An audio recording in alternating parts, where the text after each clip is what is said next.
Belfast is the capital and largest city of Northern Ireland. Standing on the banks of the River Lagan on the east coast, it is the 12th largest city in the United Kingdom and the second largest on the island of Ireland. It had a population of 343,542 as of 2019. Belfast suffered greatly during the violence that accompanied the partition of Ireland, and especially during the more recent conflict known as the Troubles. In the 1970s and 1980s, it was one of the world's most dangerous cities, with a homicide rate around 31 per 100,000. By the early 19th century, Belfast became a major port. It played an important role in the Industrial Revolution in Ireland, becoming briefly the biggest linen producer in the world, earning it the nickname Linenopolis. By the time it was granted city status in 1888, it was a major center of Irish linen production, tobacco processing and rope making.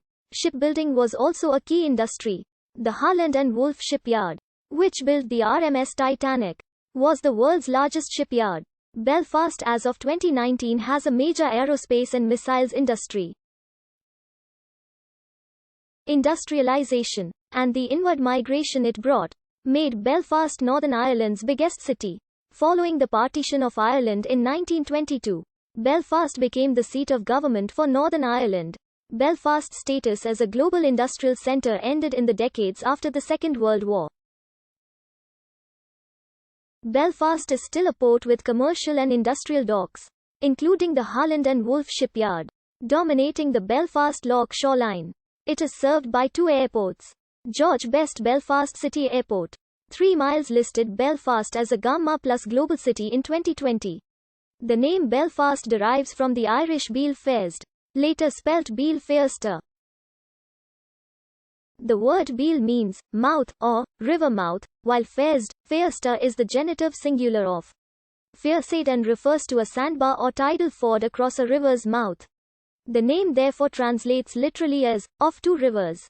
The Lagan, which flows into Belfast Lough, and the Lagan's tributary the Farset. This area became the hub around which the original settlement developed. The Irish name Beal Feirster is shared by a County Mayo townland which has the anglicised name Belfairsard. An alternative interpretation of the name mouth of the sandbar would allude to the river Farset, which flows into the Lagan where the sandbar was located. Edmund Hogan and John O'Donovan favoured this interpretation. It seems clear, however, that the river itself took its name from the tidal crossing. In Ulster Scots, the name of the city can appear variously written as Belfast, Belfaust or Belfast, although Belfast is also used.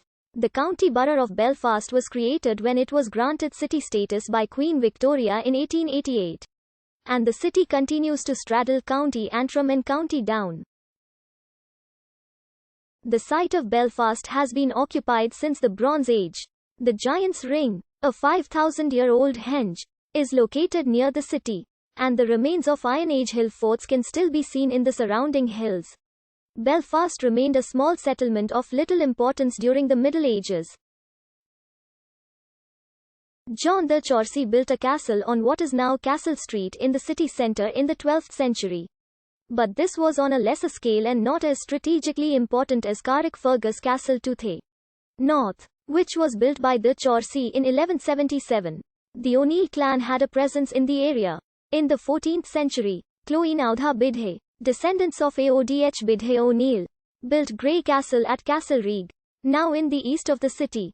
Con O'Neill of the clan Aboy O'Neills owned vast lands in the area and was the last inhabitant of Grey Castle, one remaining link being the Con's Water River flowing through East Belfast. Belfast became a substantial settlement in the 17th century after being established as an English town by Sir Arthur Chichester. As it grew with the port, and with textile manufacture, the English element was overwhelmed by the influx of Scottish Presbyterians.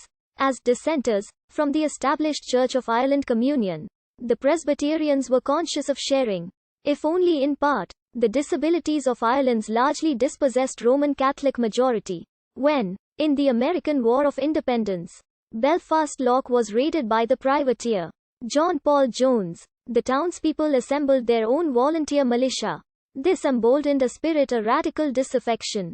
Further enthused by the French Revolution, the volunteers and townspeople rallied in support of Catholic emancipation and a more equal representation of the people in the Irish Parliament. The two MPs Belfast returned to Dublin had remained nominees of the Chichesters. In the face of the ascendancy's intransigence, these were demands taken up by the Society of United Irishmen formed at a meeting in the town. Addressed by Theobald Wolfe Tone. In the expectation of French assistance, the society organized a republican insurrection. Defeated to the north and south of Belfast, E.